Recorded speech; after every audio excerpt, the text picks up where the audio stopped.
नमस्कार, super India news team में आपका स्वागत है। मैं हूं राजेश आर्य। आइए देखते हैं आज का विशेष समाचार। स्त्री समानता के दर्शन की अनदेखी। जहां ईरान की हिजाब विरोधी मुहिम को कई देशों से समर्थन मिल रहा है, वहीं भारत में स्त्री समानता के पैरोकार चुप्पी साधे हुए हैं। ईरान में हिजाब विरोधी प्रदर्शन इतनी तेजी से बढ़ रहे हैं कि वहां तख्ता पलट की आशंका तेज हो गई है। यह सब कथित तौर पर नैतिक तौर तरीके थोपने वाली ईरानी पुलिस की हिरासत में महासा अमीनी की मौत के बाद शुरू हुआ। जहां हिजाब विरोधी इस मुहिम को कई देशों में समर्थन मिल रहा है, वहीं भारत का तथाकथित बुद्धिजीवी एवं स्त्री समानता का पैरोकार तबका चुप्पी साधे हुए है। ऐसा इसलिए क्योंकि वह भली भांति जानता है कि हिजाब विरोध में दिया गया समर्थन उन्हें हिंदूवादी ठहरा देगा, जो एक बड़े वर्ग के लिए अपशब्द के समान है। इससे भी अधिक उनके राजनीतिक समीकरणों, तुष्टीकरण और अन्य स्वार्थों का भी सवाल है। करवा चौथ को पिछड़ापन घोषित करने वाली जीवाएं कुत्तों की बाड़ लगा देती है और वह सिद्ध करने में जुट जाती है कि विश्व में यदि कोई संस्कृति स्त्री समानता की विरोधी है तो वह विरोधी भारतीय संस्कृति है। अधकवरी जानकारियों को एकत्रित करना, धर्म ग्रंथों में उल्लेखित श्लोकों की मनमानी व्याख्या करना और अपने स्वार्थ अनुरूप परिवर्तन कर उन्हें आम जन तक पहुंचाने की परंपरा सदियों से चली आ रही है। परंतु ऐसा क्यों किया गया, इस पर कहीं कोई गंभीर चर्चा नहीं की गई। गौरवशाली इतिहास मनुष्य के भीतर आत्मबल को सुदृढ़ करता है। यही आत्मबल सामाजिक, सांस्कृतिक और आर्थिक विकास के सुदृढ़ मार्ग को प्रशस्त करता है। अगर किसी देश के विकास को बाधित करना है तो सर्वप्रथम वहां के नागरिकों के आत्मबल को विखंडित करना होगा। यही भारत के साथ भी किया गया। वर्ण व्यवस्था भी तार्किक आधार कब जाति व्यवसाय की कठोर और संकीर्ण जकड़न में परिवर्तित हो गए, यह आज भी गंभीर शोध का विषय है। इससे भी अधिक विचारणीय यह है कि जहां मां दुर्गा शक्ति स्वरूपा के रूप में पूजी जाती है, उस संस्कृति में कैसे कोई स्त्री दोयम स्थान रख सकती है? वह संस्कृति कैसे स्त्री समानता विरोधी हो सकती है? क्या वाकई भारतीय वैदिक संस्कृति स्त्री विरोधी है?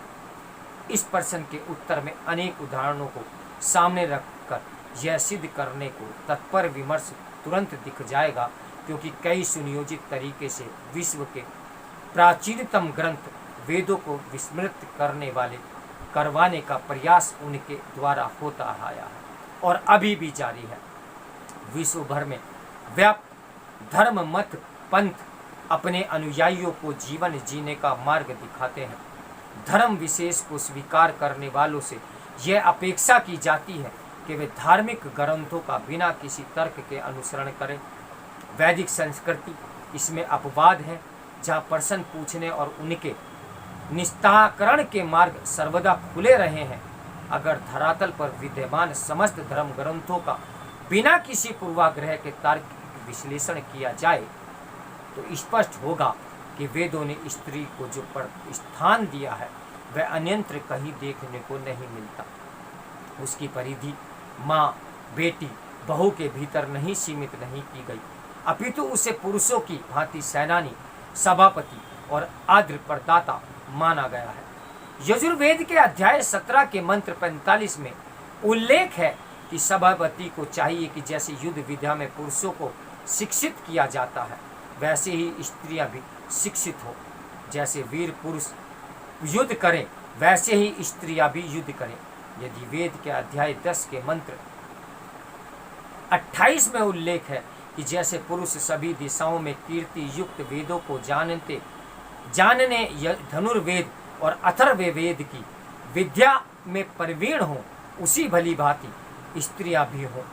स्त्री शिक्षा का समर्थन पुरुषों के बहुविवाह को उचित न समझने वाले वेद स्त्री वैधव्य के कटु आलोचक थे। ऋग्वेद और अथर्ववेद में विधवा स्त्री को शोक मनाने के स्थान पर पुनर्विवाह करने के आदेश हैं। फिर कैसे भारत में विधवा विवाह वर्जित हो गए, कैसे बाल विवाह ने अपनी जड़ें जमाई। जिस सती प्रथा का उल्लेख करते हुए भारतीय संस्कृति को विश्व भर में निम्न एवं हीन सिद्ध करने का प्रयास किया गया, वह तो कभी वेदों में उल्लेखित ही नहीं थी। वेदों के बाद जिन ग्रंथों को रचा गया उनमें स्त्री असमानता के स्वर उच्चारित होने लगे, परंतु एक गंभीरता पूर्वक विचारने का प्रयास क्यों नहीं किया गया कि वे किस रणनीति की परिणति है। एक तथ्य स्पष्ट है कि परिस्थिति जन्य परिवर्तनों के बीच जब भी कोई पक्ष कुछ पलों के लिए अक्षम्य होता है तो सशक्त पक्ष उसे संभलने का अवसर नहीं देता, क्योंकि स्त्री देह को देश काल की सीमा से परे संवेदनशील माना गया है।